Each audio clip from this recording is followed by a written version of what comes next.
दोस्तों जय श्री राम। दोस्तों आज के वीडियो में हम जानने वाले हैं कि माता सीता ही रावण की मृत्यु का कारण क्यों बनी थी। इसके पीछे क्या कारण था, कौन सी वजह थी जिसकी वजह से माता सीता को रावण की मृत्यु का कारण बनना पड़ा।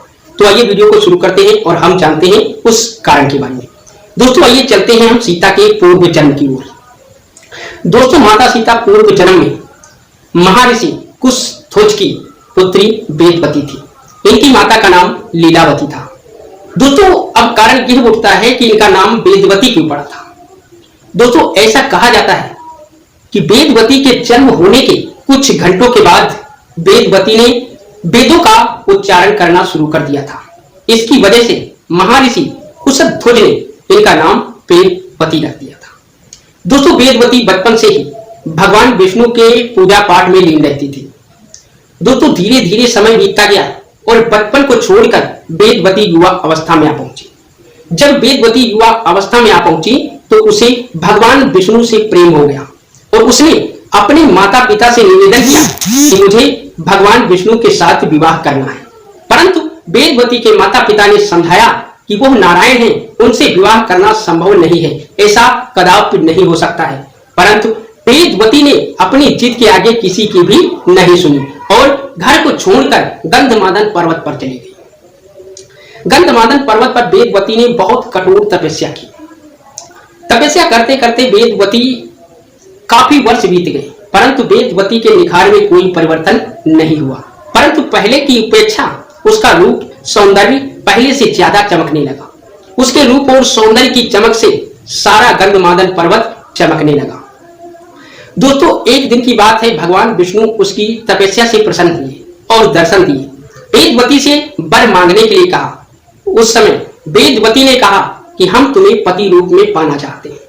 तब भगवान विष्णु ने कहा इस जन्म में ऐसा संभव नहीं है, परंतु हम अगले जन्म में महाराज दशरथ के घर में राम के रूप में जन्म लूंगा और आप महाराज जनक के घर में सीता के रूप में जन्म लेंगी, तब हमारा और आपका मिलन हो सकेगा। इतना कहकर भगवान विष्णु अंतर्ध्यान हो गए। दोस्तों मगर वेदवती ने अपनी तपस्या करना बंद नहीं किया, वो लगातार निरंतर तपस्या करती ही रही। एक दिन की बात है कि रावण अपने पुष्पक विमान से उस गंधमादन पर्वत पर आ गया। उसने देखा वेदवती को तो उनके रूप और सौंदर्य पर मोहित हो गया। उसके मन के अंदर काम वासना जागृत हो गई और वो सीधा वेदवती के पास जा पहुंचा। वेदवती ने अतिथि जानकर उसका सत्कार किया, जलपान करवाया और आसन लेकर उसे बिठाया। परंतु रावण की नीयत खराब थी। रावण ने वेदवती का हाथ पकड़ लिया और शादी का प्रस्ताव रख दिया, जिससे वेदवती ने मना कर दिया। वेदवती के मना करने के बावजूद रावण ने बलपूर्वक वेदवती के बालों को पकड़कर घसीटता हुआ विमान की ओर ले जाने लगा। उस समय वेदवती ने अपने बचाव के लिए अपने बालों को काट दिया, जिसकी वजह से वेदवती छूट गई और रावण के हाथ में उसके बाल रह गए। वेदवती ने अपने तपोबल की शक्ति को याद करके रावण को जड़ चेतन बना दिया। रावण एक जगह पेड़ की तरह स्थायी हो गया। वो हाथ पैरों को हिला डुला नहीं सकता था। तब वेदवती ने कहा कि ये दुष्ट, हे पापी, तूने मेरे सतीत्व को भंग किया है, इसलिए मैं तुझे श्राप देती हूं कि तेरी मृत्यु का कारण मैं खुद बनूंगी।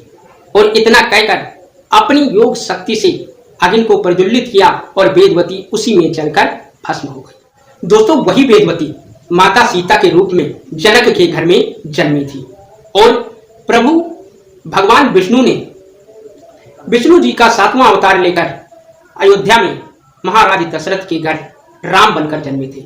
इस प्रकार से माता सीता रावण की मृत्यु का कारण बनी थी।